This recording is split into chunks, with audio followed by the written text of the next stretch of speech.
자, 우리가 오늘 예레미야, 좀 마지막, 예레미야 오늘 세 번째로 마지막 볼 텐데요. 예레미야는,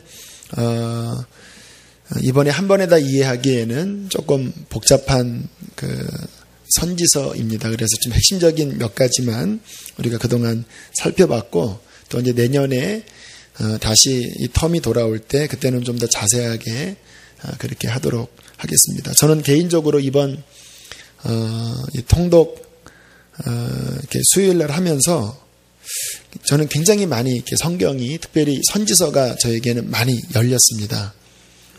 이거는 이제 제가 아는 거거든요. 그동안 제가 항상 선지서, 이사야, 예레미야가 좀 저에게는 취약점이었는데, 이번에 보면서 저로서는 많이 정리가 되고 또 말씀이 한 단계 열려지는 축복을 누리게 되었는데, 우리 교우들도 그렇게 말씀이 열려지는 기쁨을 누리게 되기를 축복합니다. 기쁨이 있습니다. 자, 이제 예레미야 오늘 세 번째 시간인데, 예레미야는 성경에서 가장 슬픈 성경책이라고 해도 과언이 아닙니다. 이렇게 말하는 게 좀 모순되긴 합니다. 성경책이 어떻게 슬프겠습니까? 근데 워낙 이 정황 자체가 유다의 말기이기 때문에 정황 자체가 가장 침울하고 또 아픈 눈물로 가득 차 있습니다. 우리 좀 성경을 오늘은 좀 여러 군데 찾을 테니까 좀 요 사이에 이렇게 줄 하나 꽂아 놓으시고요. 자, 예레미야 애가 1장을 한번 넘어가 보시기 바랍니다. 예레미야 다음이 애가죠. 이 예레미야 애가는 이제 다 망하고 난 다음에 예레미야가 무너진 성 앞에서 눈물로 쓴 시가 예레미야 애가거든요. 자, 예레미야의 아픈 마음을 좀 함께 느껴보면서 1절, 2절을 읽겠습니다. 시작. 슬프다 이 성이여, 전에는 사람들이 많더니 이제는 어째 그리 적막하게 앉았는고. 전에는 열국 중에 크던 자가 이제는 과부같이 되었고, 전에는 열방 중에 공주였던 자가 이제는 강제노동을 하는 자가 되었도다. 밤에는 슬피 우니 눈물이 뺨에 흐르미, 사랑하던 자들 중에 그에게 위로하는 자가 없고 친구들도 다 배반하여 원수들이 되었도다. 한 장 더 읽겠습니다. 3장 48절입니다. 3장 48절 함께 읽습니다. 시작. 딸 내 백성의 파멸로 말미암아 내 눈에는 눈물이 시내처럼 흐르도다. 하나님이 그의 사랑하는 백성을 그들의 죄 때문에 결국 망하게 하셨을 때 하나님의 마음이 어땠을까를 우리는 아셔야 합니다. 에라 이놈들아, 거봐라, 잘 됐다. 아유 속 시원하다. 이런 마음이 있었을까요? 절대 그렇지 않죠. 찢어져라 아픈 마음, 찢어져라 아픈 하나님의 마음이 이 예레미야와 애가에 가득가득히 나옵니다. 오늘 이제 성경에 예레미야가 실은 울었다라고 하는 표현이긴 하지만, 예레미야만 운 것이 아니라 예레미야 안에 계신 하나님께서 우신 거예요. 31장 20절에는 그러한 말씀이 있습니다. 에브라임은 나의 사랑하는 아들, 기뻐하는 자식이 아니냐. 내가 그를 책망하여 말할 때마다 깊이 생각하노라. 그러므로 그를 위하여 내 창자가 들끓으니 내가 반드시 그를 불쌍히 여기리라. 여호와의 말씀이니라. 여기에 창자가 들끓는다라는 표현을 합니다. 내 자식이기 때문에 하나님께서 그를 책망할 때마다 이 심경이 복잡하신 거예요.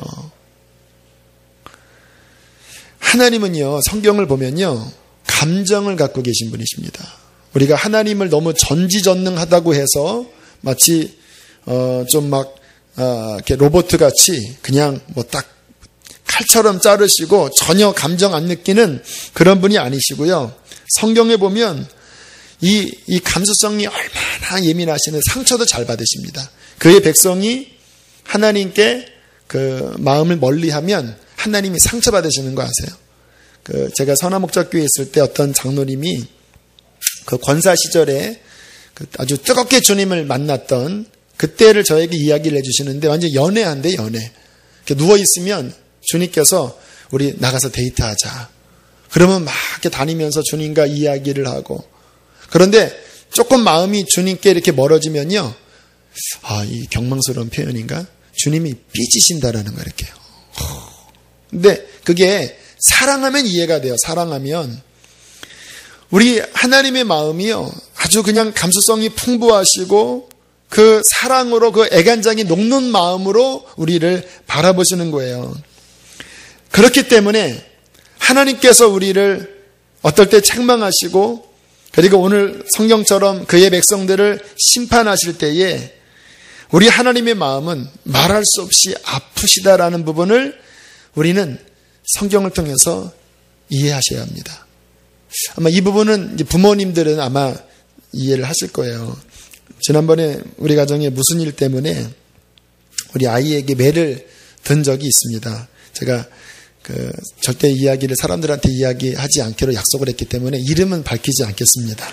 33.333%니까 무슨 심각한 잘못을 했어요. 제가 아내에게 그 이야기를 들었습니다. 고민되더라고요. 그냥 내가 모른 척하고 지나가야 하나? 근데 그렇게 하기에는 죄질이 너무 커요. 그래서 이거는 크기 전에 이게 뿌리가 깊이 내리기 전에 잠언서에 이 회초리가 그 어리석은 것들을 뽑아내는 사람이 죄성이 있기 때문에 그게 금방 뿌리 내리거든요. 이게 더 이상 이게 습관되면 또 더군다나 그게 몇 번 더 있었더라고요. 이거 잘라줘야 되겠다. 그래서 불렀습니다. 이리 와봐. 그리고 방으로 이렇게 데리고 가서 상황을 이야기하면서 너무 아빠가 가슴이 아프다. 맞아야 되겠다. 세대를 맞아라. 그리고 엎드려 뻗쳐 한 다음에 진짜 몽둥이를 그냥 세컨 팍 했더니 그냥 닭통같이 눈물이 뚝 떨어지면서 우는데 애들을 잘 안 때리는 편이거든요. 뭐 거의 안 때리는데 가슴이 너무 아픈 거예요. 그러니까 때리고도 아픈 거예요. 여기 계신 부모님들 그 마음 이해하시죠? 안 하시나요? 때리고 속이 후련한 분도 혹시 계시면 그분들은 하나님의 창조의 원형을 회복하셔야 합니다.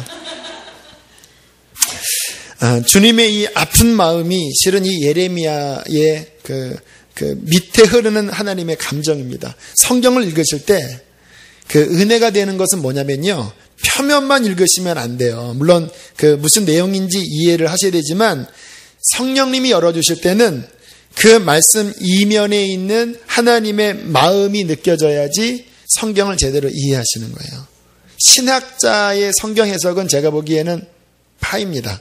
왜냐하면 뭐 역사적인 뭐 배경, 그 다음에 뭐 문자적인 것들을 잘 풀어 나갈 수는 있지만 성령을 통해서 그 하나님의 마음까지 끄집어내지 못하면요, 그거는 빈 껍질이에요. 이 예레미야에는 온갖 재앙과 그리고 하나님의 그 심판의 이야기로 가득 차 있지만 표면입니다. 그 깊은 이면 안에 그 백성을 향한 아픈 마음, 때리시지만 하나님은 의로우시기 때문에 잘못은 반드시 잡으시거든요. 때리시지만 그 때리시면서 그 마음 깊은 곳에 갖고 계신 아픔을 이해해야지만 우리가 비로소 하나님의 마음을 헤아리고 우리의 영적인 면이 철이 들게 되는 것입니다. 그럼 어떤 분은 그렇게 생각해요. 아니 그렇게 뭐 사랑하시고 마음 아파하시는데 왜 이렇게 무지막지하게 이렇게 심판을 하시나. 하나님 심판하실 때는 무서우시거든요. 진짜 한번 회철이 되시면요, 하나님은 정말 똑부러지게 되시는 분이세요. 왜 회초리를 대시냐면 이제 제 경험을 한번 생각을 해봤습니다. 저 뭐 많이 맞았거든요, 하나님 앞에. 왜 하나님이 우리를 때리시냐면 아까 제가 제 아들에게 했던 것과 실은 같은 마음인 것 같아요. 어리석어서 잘못된 행실을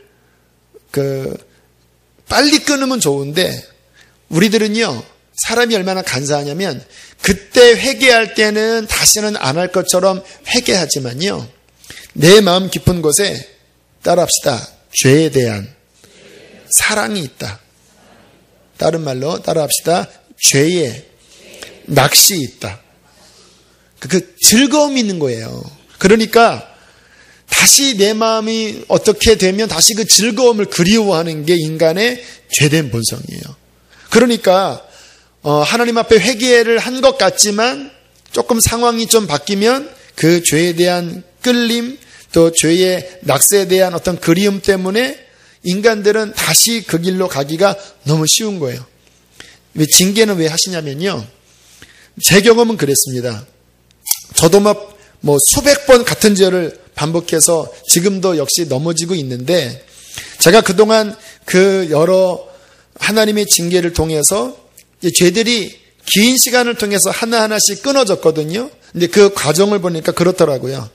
처음에는 죄가 좋았어요. 회개를 했습니다. 그래도 죄가 좋았어요. 근데 계속 하나님께서 저를 징계하시는데 나중에는 어디까지 가냐면 그 징계를 생각하면 이 죄가 지긋지긋한 거예요. 아, 싫다. 내가 그 죄 짓고 그 양심의 가책을 느끼고 하나님 앞에 그러한 징계를 받을 바에야 차라리 그거 안 하고 만다. 여기까지 가서 죄가 싫어하는 데까지 가면 그 죄가 이겨지게 돼요. 쉽게 안 끊어집니다. 여러분도 하나님이 이렇게 다루실 때 이제 어떠한 부분을 하나님이 하나하나 이렇게 처리해 나가시거든요. 근데 그렇게 처리해 나가실 때 아프게 하세요. 내가 그 짓을 했을 때 힘들어지게 만드세요. 그것은 하나님의 사랑입니다. 어떻게 만드시려고? 결국은 그게 싫어지기까지 되면, 죄가 싫어지면 그 다음부터 싫은 걸 왜 하겠습니까? 좋으니까 하지. 징계를 통해서 죄가 싫어지기까지 하시는 게 하나님의 손길인 것입니다. 아무튼 그 하나님의 손길로서 하나님이 어느 때는 강하게, 특별히 이제 그의 백성인 이스라엘을 하나님께서 강력하게 책망하시고 징계를 하시는데, 그 책망과 징계 안에 담겨 있는 그 하나님의 사랑을 이제 느끼는 것, 이것이 성경을 이해하는 굉장히 중요한 균형이라고 말씀을 드렸는데, 제가 이번에 좀 새롭게 열렸어요. 그전에는 제가 예레미야를 확실히 열지 못해서 예레미야에는 그 징계에 대한 내용만 가득 찬 줄 알았거든요. 근데 다시 이번에 읽어보니까 그 한가운데에 하나님의 회복에 관한 소망의 말씀이 들어있더라고요. 그것이 예레미야 29장부터 33장까지입니다. 그러니까 예레미야 전체 가운데 가장 중요한 장은 29, 30, 31, 32, 33. 연이어 5장. 또 중간에 들어있어요. 보통 회복이 끝에 들어있는데 예레미야는 특이하게 끝에 있지 않고 가운데에 그 백성을 향한 하나님의 긍휼, 용서에 대한 말씀이 들어 있습니다. 자, 그럼 29장부터 좀 오늘 살펴보겠는데요. 자, 29장 1절을 먼저 함께 읽겠습니다. 시작. 선지자 예레미야가 예루살렘에서 이 같은 편지를 느부갓네살이 예루살렘에서 바벨론으로 끌고 간 포로 중 남아있는 장로들과 제사장들과 선지자들과 모든 백성에게 보냈는데, 자, 예레미야가 포로민들에게 편지를 썼다고 그러죠. 자, 여기서 나와 있는 포로는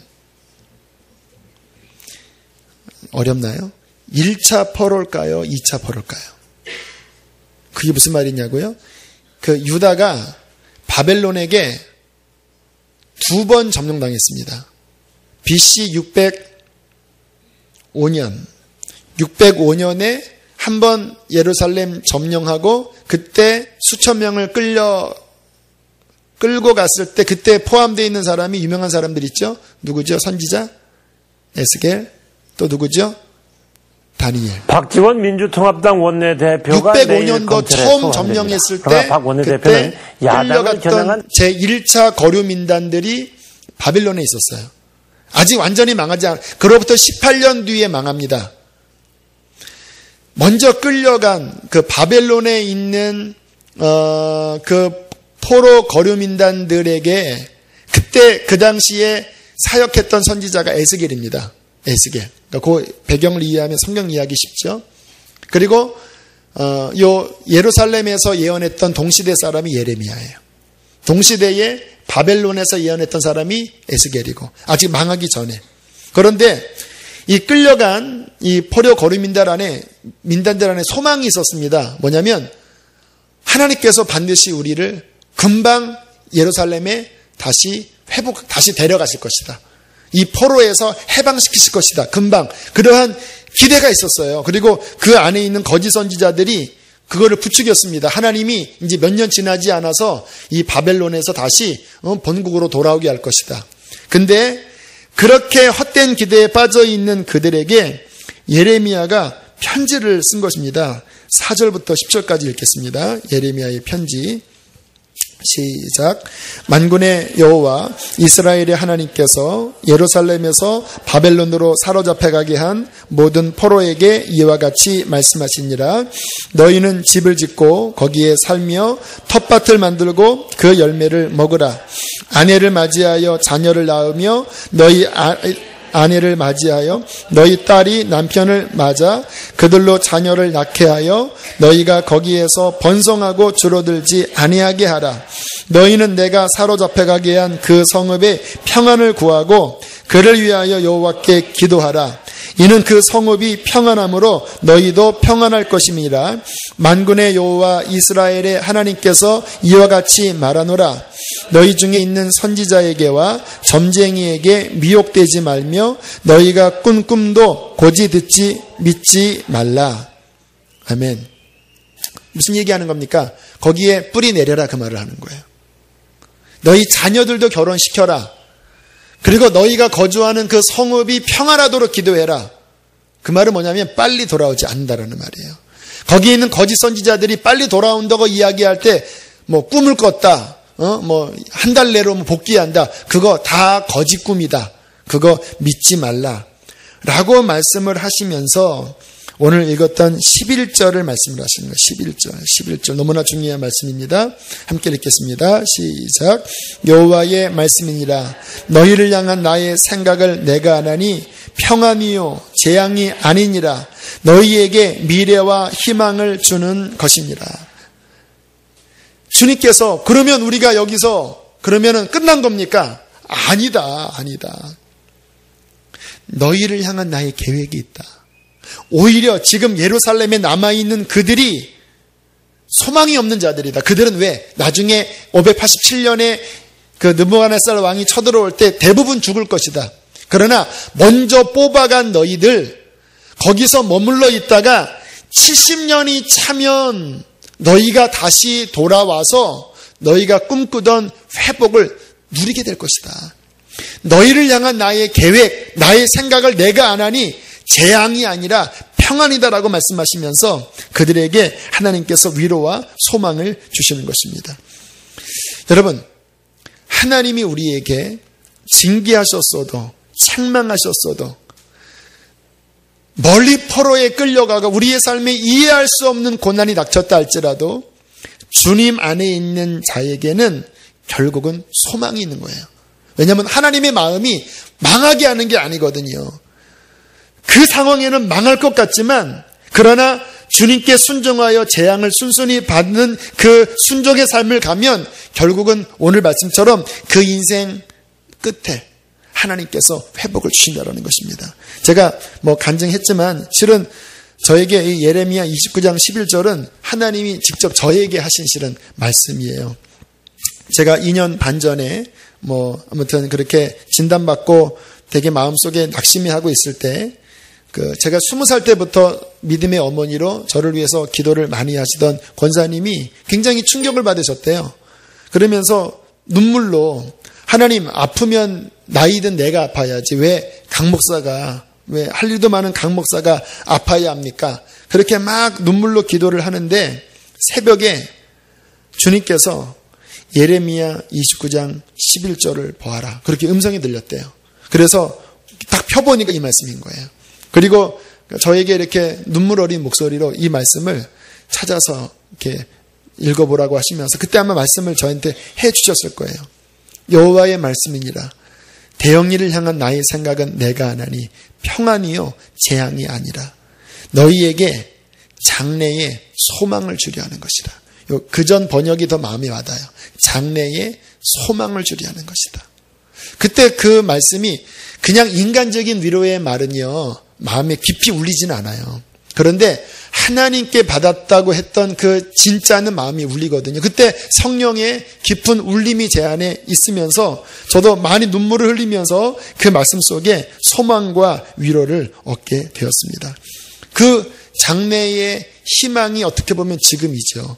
뭐 그때는 이렇게 제가 사역하지 못하리라고 생각했는데 장래의 희망을 주려 하는 것이라. 그 순간에는 아이고 내 인생 이제 미래는 없구나. 장래의 소망을 주라는 것이라. 유다 사람들에게 지금 바벨론에 끌려가서 이제 우리는 이 바벨론에서 끝이구나 했을 때 아니야. 뿌리 내려라. 절망하지 말아라. 너희를 향한 나의 생각을 내가 안 하니 재앙이 아니라 장래의 소망을 주려는 것이라. 동일하게 여러분에게도 말씀하십니다. 지금 우리의 삶에 내 눈앞에 캄캄함이 있다 할지라도 주님 안에 우리가 있다면요, 하나님은 지금의 재앙도 이것으로 끝나지 않고 장래의 소망으로 반드시 변화시켜 주실 것입니다. 왜 그렇게 확신할 수 있는지 아세요? 하나님은 사랑이시기 때문에. 사랑이 아니라면 그렇게 소망을 안 주겠지만 그분은 사랑이시기 때문에 그가 우리를 향한 본심은 망하는 게 아니라 결국은 살리려는 것입니다.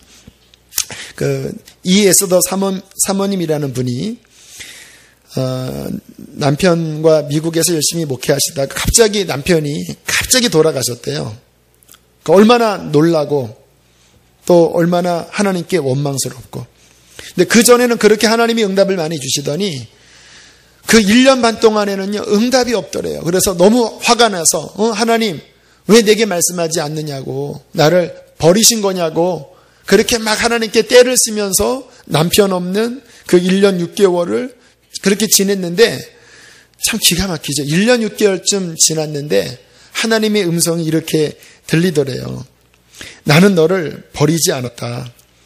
너의 힘으로 걸어갈 수 없었기 때문에 내가 이제까지 너를 안고 왔다. 자, 이제 네 힘으로 좀 걸을 수 있겠니 하면서 그 품에서 이렇게 마치 어린아이를 살짝 내려놓듯이 내려놓는 그 느낌이 들더래요. 그러니까 우리가 느끼는 것과 하나님이 우리를 대하시는 것과는요, 큰 차이가 있습니다. 우리는 망한 것 같고 끝난 것 같거든요. 그런데 그 순간에 하나님은 우리를 안고 가고 계십니다. 우리 힘으로 갈 수 없으면 그분께서 우리를 안고 가시는 거예요. 자, 그러면서 다시 예레미야 29장으로 넘어오셔서 자, 12절 13절 보세요. 너희를 향한 나의 계획이 미래와 희망을 주는 것이라 뿌리 내려라라고 말씀을 하시면서 12절 13절에 이렇게 말씀을 하십니다. 함께 읽습니다. 시작. 너희가 내게 부르짖으며 내게 와서 기도하면 내가 너희들의 기도를 들을 것이요 너희가 온 마음으로 나를 구하며 찾을 것이요 나를 만나리. 무슨 말씀입니까? 비록 바벨론에 있지만 너희는 생각하기에 예루살렘에 가야지만 나를 만날 것 같지만 아니다. 내가 이미 거기를 떠났다. 육신적으로야 하나님의 성전이라고 하지만 내가 떠났다. 오히려 그 바벨론 한가운데서 너희가 내게 부르짖으며 나를 찾으면 바벨론에서 너희가 나를 만날 것이다. 주님 만나는 곳이 곧 성전이요 천국입니다. 우리에게 중요한 것은요, 내가 생각하는 그 환경이 바뀌는 게 능사는 아니에요.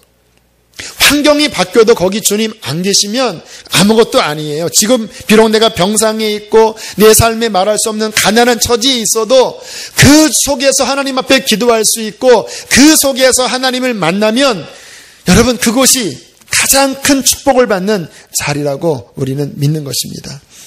저는 그것이 저에게 항상 결론이에요. 주님과 함께하면 항상 나는 형통한 것이다.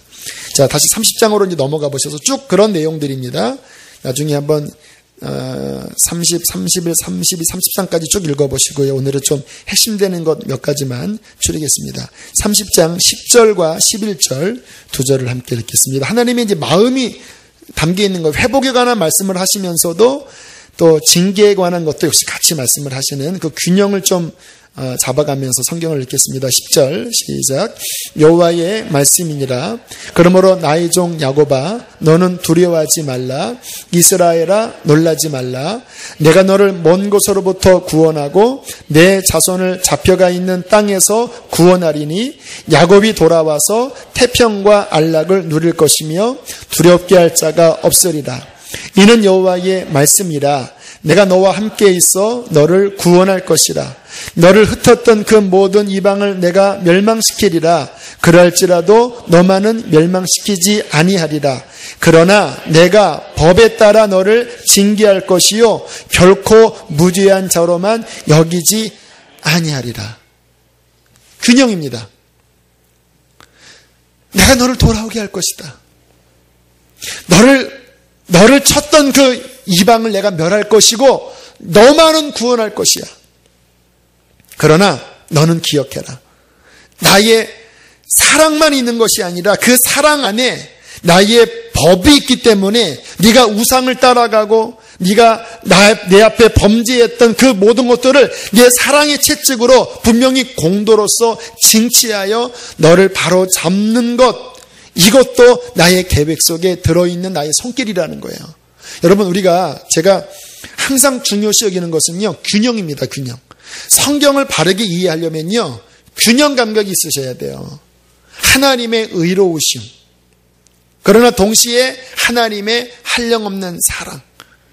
이 두 가지가 같이 성경 안에서 오늘 본문처럼 그렇게 딱 연결이 될 때 하나님을 제대로 이해하고 하나님을 제대로 알아야지만 우리 신앙생활에 뿌리가 잘 내릴 수 있어요. 오늘 우리 양모습자는 기도했던 것처럼 지식이 없어 내 백성이 망한다고 그러잖아요. 하나님을 온전히 알아야지만 신앙의 기초가 잘 잡히거든요. 두 가지 같이 아셔야 돼요. 하나님의 의로우심. 우리가 범죄할 때 그 사랑이 있지만 그의 공도로서 우리를 징치하시고 바로 잡아나가시고, 그래서 회개해야 되겠죠. 그러나 그렇게 징계가 올 때 우리가 낙심만 해서는 안 될 것이 뭐냐면 그 배후 안에는 하나님의 사랑이 들어있어서 결국은 우리를 온전한 그의 백성으로 만들기 위한 하나님의 사랑의 손길을 함께 이해할 때 성경을 보는 눈이 우리에게 확 열리게 될 줄로 믿습니다. 결국 이것이 이스라엘의 역사가 돼요. 공의로우신 하나님의 법에 따라 결국 이스라엘은요 70년 뒤에 돌아오지만 70년 뒤에 돌아오는 것으로 그들이 완전히 회복된 게 아니에요. 결국 70년 만에 돌아오게 하신 이유는요, 그로부터 몇백 년 뒤에 예수님을 보낼 그 상황을 준비하기 위하여 잠깐 회복된 것 같다가 예수님 시대에 이제 예수님을 십자가에 못 박고 그 못 박을 때 빌라도가 이 죄를 너희가 그대로 받겠느냐 하니까 뭐라고 대답합니까? 우리와 우리 자손에게 돌리소서. 막 완악하게 그렇게 함부로 이야기를 하고, 그리고 성령이 임하여 복음이 전파될 때 제일 반대했던 사람이 이 유대인들, 완악한 유대인들이었거든요. 결국 그 죄의 징계를 받고 AD 70년에 로마 티터스 장군에 의해서 예루살렘, 이스라엘이 완전히 박살나면서 전 세계에 흩어져서 2000년을 지내온 것이 오늘 11절 말씀이에요. 법에 따라 너를 징계할 것이요 무지한 자로만 여기지 않을 것이다. 그러나 그것이 끝난 것이 아니라 좀 전에 읽었던 10절 말씀처럼 끝날에 그들이 내게 돌아와 구원을 얻어 하나님의 사랑한 그 영원한 사랑으로 말미암아 그의 백성이 돌아올 것이라고 말씀해 주시는 것입니다. 이게 성경의 전체 흐르는 역사예요. 자, 그러면서 하나님께서 이 예레미야 가운데 가장 중요한, 성경 전체에서 가장 중요한 말씀을 예레미야 31장 31절로부터 32절까지 이렇게 말씀을 합니다. 제일 중요한 말씀이에요. 예레미야 가운데 제일 중요한 말씀이고 신구약 전체의 핵심적인 말씀이 나옵니다. 자, 31절 함께 읽겠습니다. 시작. 여호와의 말씀이니라. 보라, 날이 이르리니 내가 이스라엘 집과 유다 집에 새 언약을 맺을 것이라. 32절. 이 언약은 내가 그들의 조상들의 손을 잡고 애굽 땅에서 인도하여 내던 날에 맺은 것과 같이 아니할 것은 내가 그들의 남편이 되었어도 그들이 내 언약을 깨뜨렸음이니라. 여호와의 말씀이니라. 자, 이 32절에 무슨 말씀을 하냐면 구약 전체를 보여주는 거예요. 구약은 성공했습니까? 실패했습니까? 실패했어요. 구약에 하나님이 그의 이스라엘 백성과 첫 언약을 맺은 것이 출애굽기에 시내산에서 10계명을 주면서 이 계명을 너희가 지키면 살리라라고 말씀을 하셨죠. 우상 숭배하지 말아라, 간음하지 말아라, 부모를 공경하라, 도둑질하지 말아라. 그 어떻게 보면 쉬워 보이는 10가지 계명을 주면서 이것을 지키면 너희가 살리라. 그렇게 모세가 하나님의 그 말씀을 받아 선포하니까 백성들이 뭐라고 대답합니까? 우리가 그 말씀 지키겠습니다. 그러면서 그 계약을 할 때 양과 소의 그 피를 양푼에 담아 뿌리면서, 그 당시 이 계약 맺는 이 원칙이 피를 뿌리는 거거든. 피를 뿌리면서 너희가 하나님 앞에서 언약을 했으니까 이제 이 언약 맺어졌다. 10계명 열심히 지키면 너희는 복받는 여호와의 백성이 될 것이다. 그랬더니 그들이 아멘 했습니다. 그리고 그 시내산에 하나님, 성부 하나님이 친히 강림하셔서 하나님이 이렇게 딱 앉아 계신 그 자리에 장로들이 그렇게 모여서 식사를 하면요, 하나님의 그 발등상이 보였고요. 그냥 우리치는 그 하나님의 그 현존을 이스라엘 사람들이 귀로 듣고 눈으로 봤어요. 현장에서 첫 언약 맺었습니다. 40일도 지나지 않아서 모세가 10계명 돌파 받으려고 산에 올라가자마자 무슨 일 벌어진지 아시죠? 눈으로 하나님 봤거든요, 장로들이. 근데 그들이 하는 말이 우리를 인도할 모세가 어디 간지 알지 못하고 신을 만들어라. 그래서 귀걸이 금 빼다가 금 만들고 그 앞에서 막 절하다가 모세가 40일쯤 되었을 때 하나님의 음성이 들리죠. 내 백성이 부패했다. 속히 썩어버렸다. 내려가 봐라. 그랬더니 그들이 우상 숭배하니까 모세가 그 돌판을 절벽 아래로 집어 던지면서 대노하잖아요. 그게 구약의 역사예요. 그 하나님 본자들이 40일도 지나지 않아서 그 쉬워 보이는 10계명을 그들이 지키지 못해요. 다시 한번 보세요. 32절 다시 한번 보세요. 32절. 읽겠습니다. 다시 한번 시작.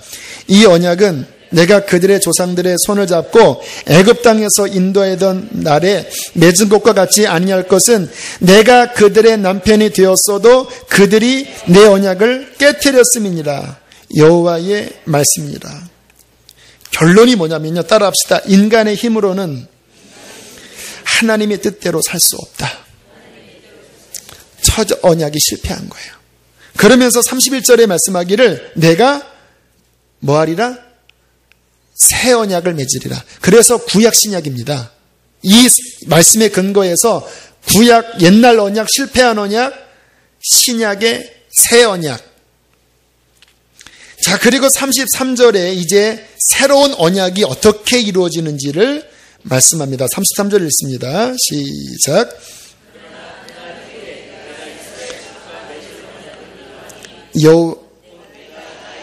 그들 속에 두며 그들의 마음에 기록하여 나는 그들의 하나님이 되고 그들은 내 백성이 될 것이라. 여호와의 말씀이니라. 자, 그날 이후라는 말씀이 나오죠. 그날 이후가 언제일까요? 이 성경의 가장 큰 분기점, 그날이 언제일까요? 언제예요? 갈보리 십자가. 역사의 분기점이기도 하고 하나님의 전체 역사의 분기점이 갈보리 십자가입니다. 그 갈보리 십자가 이전에는요, 첫째 언약에 속해서 인간의 힘으로 하나님의 법을 지키려고 했지만 이 죄에 부패된 본성 때문에 또 넘어지고 또 넘어지는 실패예요.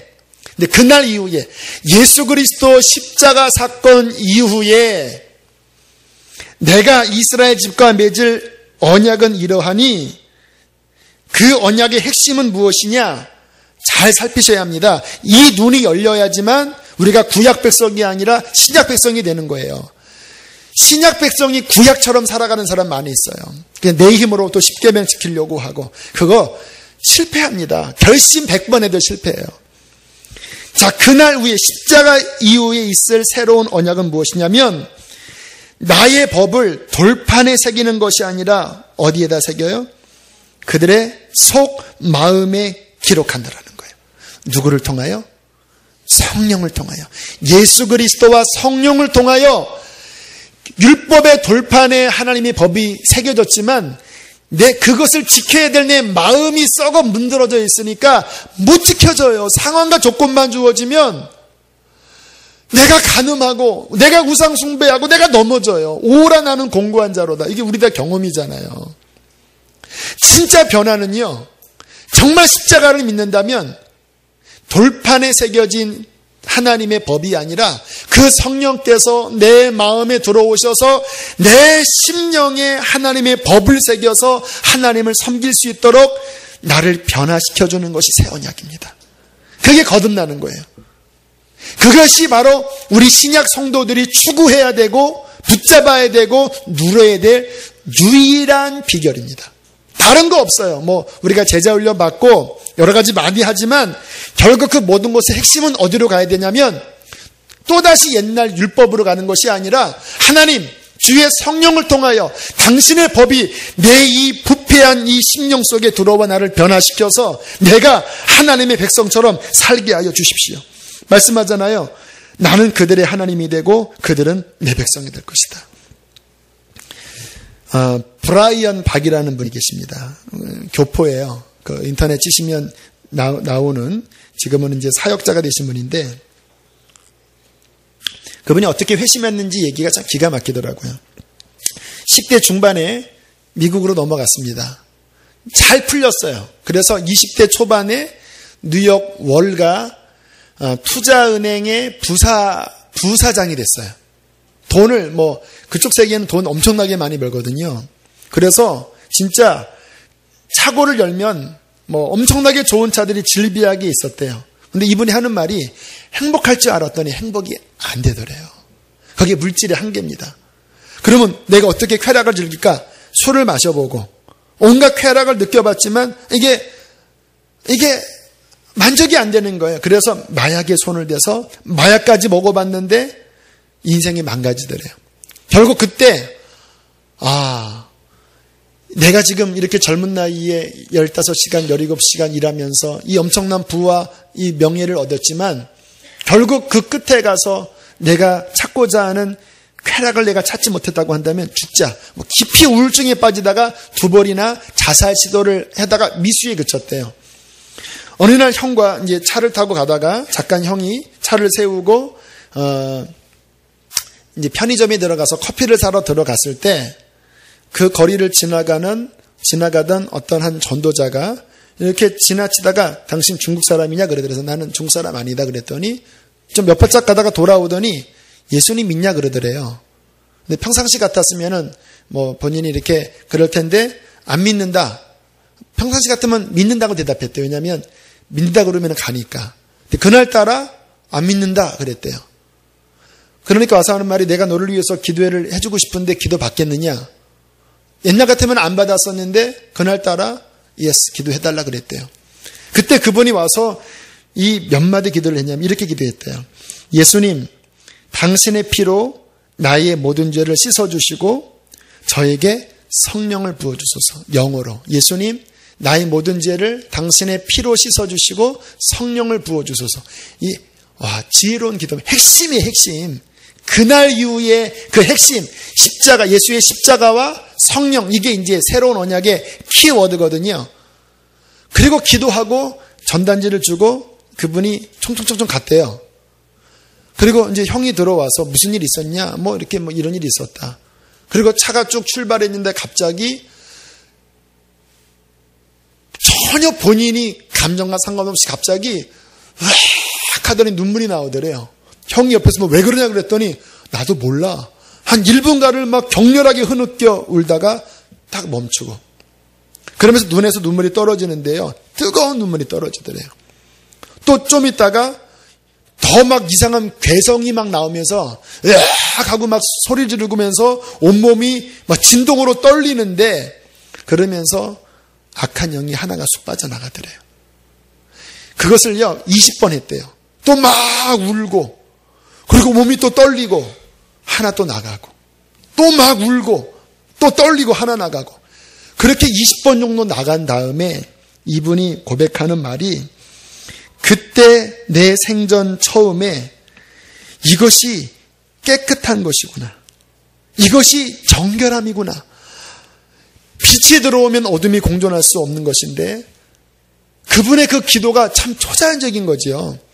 예수님의 피로 나의 모든 죄를 씻어주시고 성령이 임하소서. 아마 그때 이 브라이언 박의 마음 안에 목마름이 있었나 봐요. 진심으로 기도했나 봐요.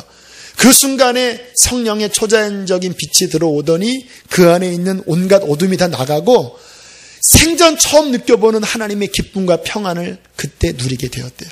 그러니까 형님이 그거 보면서 어떤 일이냐 그랬더니 이제 본인에게 준 전단지를 보여주면서 보니까 이제 부흥회를 하는 목사님이래요. 이분이 나한테 기도해 주니까 이런 일이 벌어졌다. 줘봐 하고 딱 얼굴을 보는 순간 깜짝 놀라면서 하는 말이, 돌아가신 아버지가 어젯밤에 꿈에 나타났는데 내가 너에게 한 사람을 보낼 텐데 그가 너에게 중요한 메시지를 줄 것이다. 그의 말을 들어라. 근데 그리고 꿈에서 돌아가신 아버지가 준 그 사진의 얼굴과 똑같더래요. 그래서 그분 연락처에 전화를 해서 전화로 또 똑같이 기도를 받았거든요. 형이. 그 형은 죄질이 더 나빴는지 50번 현상이 벌어요. 막 떨리고 또 나가고. 그리고요, 이분의 인생이 완전 바뀌었어요. 나중에 하나님이 내가 너를 종으로 쓰겠다 해서 그분이 주의 종이 되고 지금은 전 세계 다니시면서 초자연적인 사역을 하시는데 그러시더라고요. 본인은 사역이 너무 편하대요. 그냥 그 순간에 주님께서 지금 암 고쳤습니다. 지금 관절염 고쳤습니다. 지금 위장병 고쳤습니다. 그냥 하나님이 음성 들려주는 대로만 이야기를 하면 그냥 그 자리에서 기적이 일어난대요. 그러면서 이분이 하시는 말씀이 뭐냐면, 왜 하나님이 나 같은 자, 가정이 기독교 신자가 아닙니다. 어릴 때 그렇게 어머님이 그 부족을 그냥 집에다가 도배질할 정도로 그러한 가정에 하나님을 찾은 것도 아니고 길거리에 지나가다가 예수님이 피로 나의 죄를 용서하시고 성령이 임하소서라는 그 기도를 목마른 마음으로 어떻게 한번 따라 했는데 그 인생이 바뀌어지는 이 초자연적인 자신을 바라보면서 이분이 하는 말이 그러더라고요. 하나님이 나에게 주신 은혜는 하나님의 은혜가 얼마나 큰지 보여주기 위해서 나를 택하시고 이 은혜를 주셨다라는 거예요. 그것이 바로 오늘 우리가 읽은 그날 이후에 하나님이 주실, 그의 백성에게 주실 하나님의 은혜입니다. 다시 한번 그 마음으로 33절 읽어보겠습니다. 시작. 맺을 언약은 이러하니 곧 내가 나의 법을 그들의 속에 두며 그들의 마음에 기록하여 나는 그들의 하나님이 되고 그들은 내 백성이 될 것이라 여호와의 말씀이니라. 할렐루야. 우리는 이 새 언약 안에 있는 사람들이에요. 저와 여러분이 진실된 마음으로 예수 그리스도의 십자가를 믿고 회개하고 성령의 은혜를 받으면 하나님의 법이 우리 마음속에 새겨져서 우리는 정말로 새로운 사람, 구약 율법의 그 하나님을 눈으로 보고도 넘어졌던 구약의 이스라엘처럼 되는 것이 아니라 새로운 이스라엘로 정말 하나님을 따르는 그의 백성이 될 것입니다. 그러면서 그 다음 절 34절에 이렇게 말씀합니다. 함께 읽습니다. 시작. 그들이 다시는 각기 이웃과 형제를 가르쳐 이르기를 너는 여호와를 알라 하지 아니하리니 이는 작은 자로부터 큰 자까지 다 나를 알기 때문이라. 내가 그들의 악행을 사하고 다시는 그 죄를 기억하지 아니하리라. 여호와의 말씀이니라. 그때 이후에는요, 어린 아이와 큰 아이에게 억지로 하나님 가르쳐 줄 필요도 없다라는 거예요. 왜? 십자가가 임하고 성령이 역사하시면 어린 자로부터 큰 자까지 그 심령 안에 브라이언 박처럼 정말 거듭나면 비로소 율법의 하나님이 아니라 살아계신 하나님을 영으로 부르는 그날이 바로 이 신약 시대에 임한다라는 거예요. 이제 토요일부터 성경학교가 진행되고 또 그 다음 주에 우리 어린이부, 또 그 다다음 주에 우리 청소년부, 또 우리 젊은이들, 우리 또 성도들이 단기 선교 갈 때에 우리가 붙잡을 것은요, 바로 이 약속입니다. 하나님, 이 약속이 우리의 가는 곳마다 이루어져서 작은 자로부터 큰 자까지 억지로 뭐 하는 것이 아니라 그 심령 안에 변화가 일어나서 하나님을 아버지라 고백하는 초자연적인 생명의 역사가 일어나게 하소서. 저는 우리 자녀들을 바라보면서요, 이거는 인간적으로는 대책이 안 써요. 지금 돌아가는 이 세상의 흐름들, 지금이야 엄마 아빠가 꽁꽁 틀어막아요. 막 인터넷도 비밀번호 막 기다랗게 만들어서 아이들이 그거 못 들어요. 제가 아이패드를 갖고 있는데 그것도 맨날 숨겨놔요, 이렇게. 왜? 걔네 그거 보고 이상한 거 볼까봐. 스마트폰 안 사줘요. 언제까지 제가 막습니까? 학교 가서 걔네들 그 친구가 그런 거 보여주면 그거 어떻게 막아요? 저도 어릴 때 그런 거 봤는데 지금은 그보다 100배 1000배 더 노출이 심한 시대인데, 아내랑 얘기해요. 우리 힘으로 안 된다.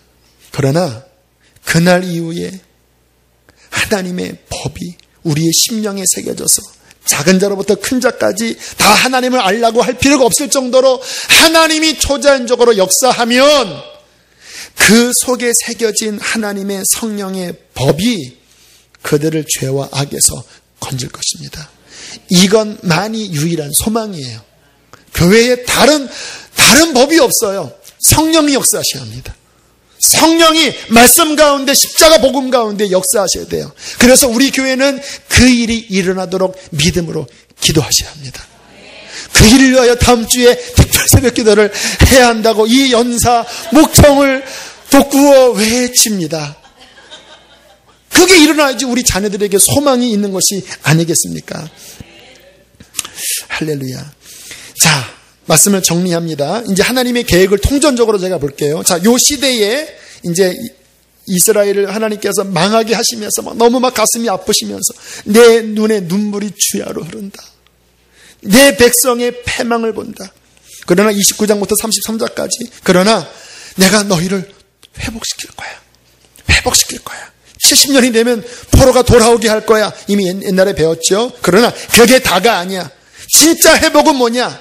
그날 이후에 내가 내 아들을 보낼 것이고 십자가와 부활이 있는 그날 이후에 나의 신을 만민 가운데 보내주면 구약에 실패했던 그 법이 심령판에 새겨지고, 그리고 거듭난 그들이 하나님을 찬양하고 정말로 변화된 그의 백성이 열방 가운데 일어날 거야. 그러나 나의 백성 너는 너의 그 죄 때문에 나의 공도로 징치할 텐데, 하지만 끝날에 가서 너 이스라엘을 내가 돌이켜 내게로 돌아오게 할 것이다. 그러나 그 전에는 내가 이방인을, 네가 멸시했던 그 이방 나라들을, 정말 나를 찾는 참된 영적 이스라엘을 돌아오게 할 것이고, 끝에는 이스라엘이 회복되어 나의 백성을 이루어 하나님을 섬기는 그 아름다운 새 세계, 새 하늘, 새 땅을 만들어서 이제 더 이상 실패가 없는 그날을 만들 거야. 이것이 이 수천 년 전에 하나님이 이미 길게 내다보시면서 하신 하나님의 말씀이고, 지금 제가 이 짧게 드린 말씀이 신구약 전체 이야기한 거예요.